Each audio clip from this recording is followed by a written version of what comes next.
सभी का स्वागत करती हूँ। आइए बढ़ते हैं यूपी की खबर की तरफ। बरेली के बहेड़ी में श्रीमद् भगवत यश से पूर्व पत्रकारों से रूबरू हुए पंडित मथुर गोपाल दास शास्त्री। केसर फैक्ट्री के नेतृत्व में 15 वर्षों से हो रही है भगवत कथा। देखते हैं पूरी खबर।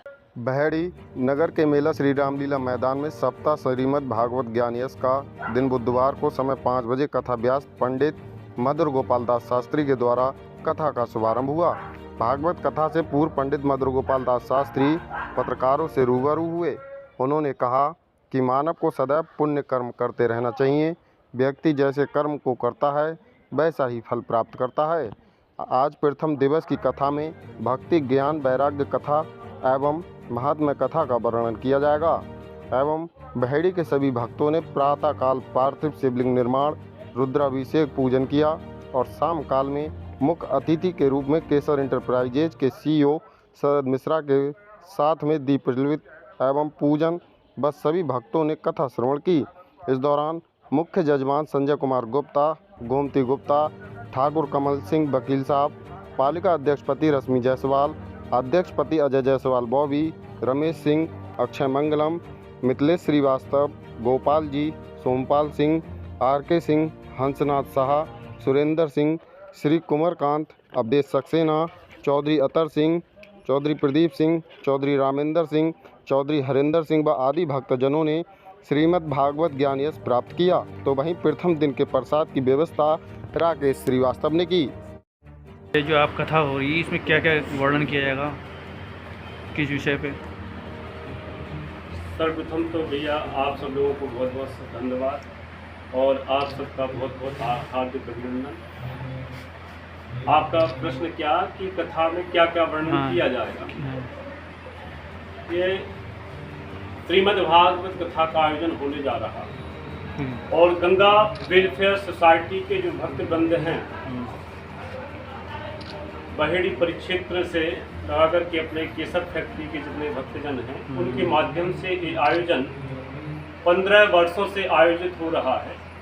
और श्रीमद् भागवत कथा का आयोजन जो यहाँ पर होने जा रहा वो श्रीमद् भागवत महापुराण कहते हैं कि वेदों का ही सार है।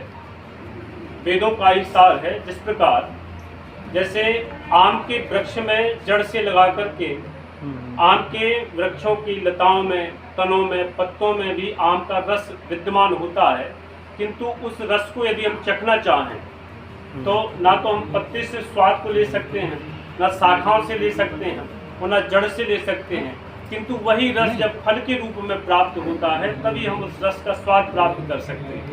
तो सनातन धर्म में ये श्री वेद व्यास जी की जो महानतम संरचना है, महानतम संरचना क्या, श्रीमद् भागवत का प्राकट्य ही वेद व्यास जी के आश्रम में हुआ है।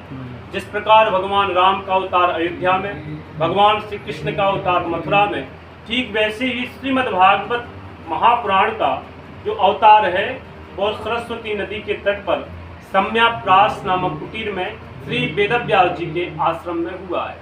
तो ये श्रीमद् भागवताख्योयम प्रत्यक्षा कृष्ण ये भगवान की शब्दमयी मूर्ति है, शब्दमयी मूर्ति है जिसका विवेचन आज से आरंभ होने जा रहा है। ये वेदों का ही सार है, उपनिषदों का ही सार है और श्री वेद व्यास जी ने ये इतनी अद्भुत कृति की संरचना की है कि इसके श्रवण मात्र से ही जीवों का कल्याण हो जाता है, उद्धार हो जाता है और कलयुग में तो इससे बढ़कर कोई मुक्ति का साधन है नहीं है। ये अद्वितीय मुक्ति का हेतु है, मुक्ति का साधन है।